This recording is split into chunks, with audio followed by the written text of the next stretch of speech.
person, the problem-solving teacher, and Teachers Pay Teachers author. And if you like my videos, please remember to like and subscribe, hit the notification bell down below, and leave a comment. Whenever you do those things, it helps other teachers like you find me on YouTube. Today we are going to be talking about what it means to pivot in business and why I'm doing it. Sometimes life and business do not go as we dream, hope, and expect. And that's just part of life. Things shift, they don't always go our way. Another part of life is making changes, trying new things, and learning. And that's precisely what I have been doing. So, I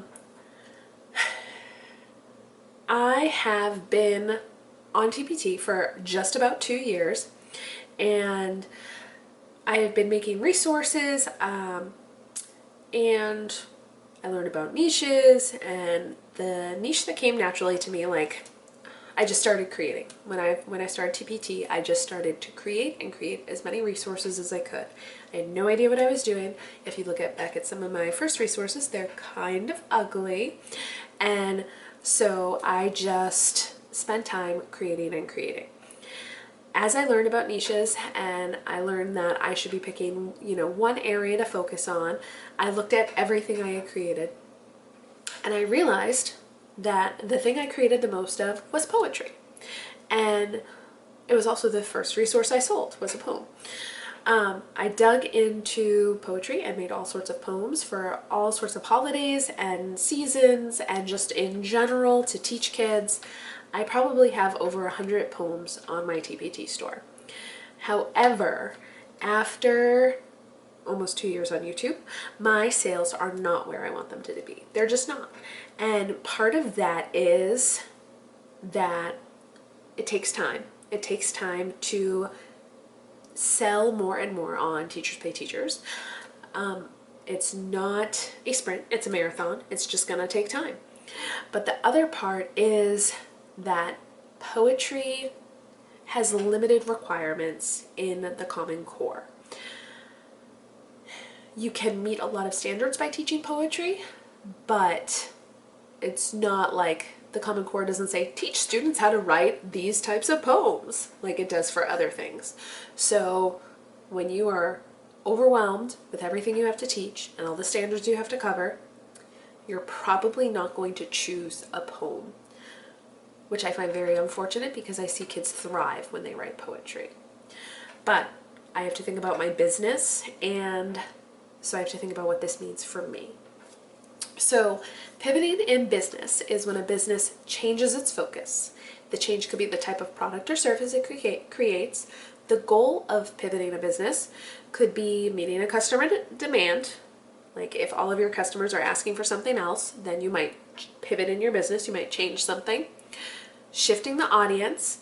If you had been working towards, Facebook is a good example, if you had been working towards gathering college students, and then as they grow older, you want to expand that business to everyone and all the adults, you're going to make some changes. You're going to pivot your business a little bit. You're going to open it up.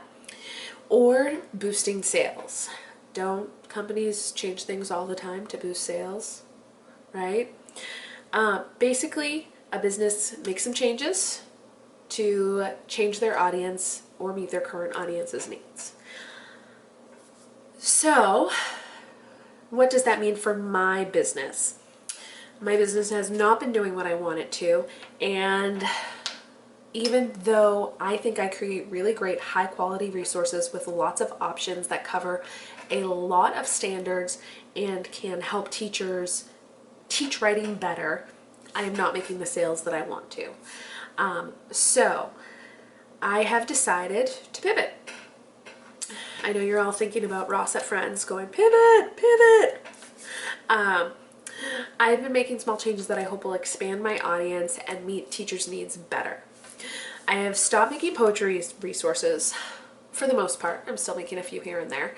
I am updating my current poetry resources, like my first ones that I created, to make them better. But I have, for the most part, stopped creating new ones. And I have put almost all of my time into creating a narrative writing bundle.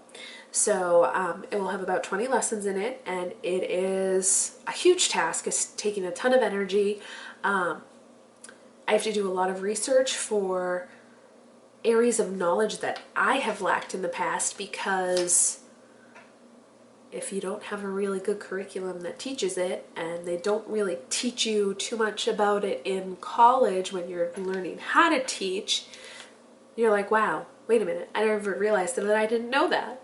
And as I'm trying to create these high quality resources, I'm doing the research for the teachers. So it's taking a huge amount of time, a huge amount of work, but I really believe that it will support teachers more. So my goal is to support teachers better and expand my audience. So my goal with this resource was to make something that I would want to use in my classroom. So I have taught in 4th through 6th grade classrooms for the majority of my career, and I wanted to give teachers something that I really thought would be very valuable and would be easy to use in their classrooms. Another one of my goals while creating it was to give teachers room to change it how they want, and with flexibility and breaks. So for each lesson, I have created a slideshow with teacher directions. Like each slide, there is a little box for teachers that they can almost basically read. Sometimes it just kind of tells them some hints or a little bit more.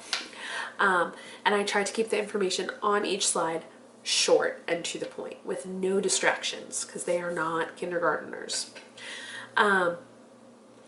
The teacher directions tell what they may talk about in each slide. Each lesson also has a student workbook. Each lesson only has a few pages depending on the lesson. Some are much longer, some are much shorter. There are activities to help the students write and review, and it will give the teacher a chance to check for understanding. So while teachers are teaching, the kids can be working on the workbook, or after they cover a section, they can go back and work on the workbook. And I tried to put in there places that would be a great spot for movement breaks, or if teachers needed to keep a lesson short because that's just who their kids are this year, they know, hey, I can cut the lesson off here and it will make sense. It will be a complete enough lesson that it will make sense for my students.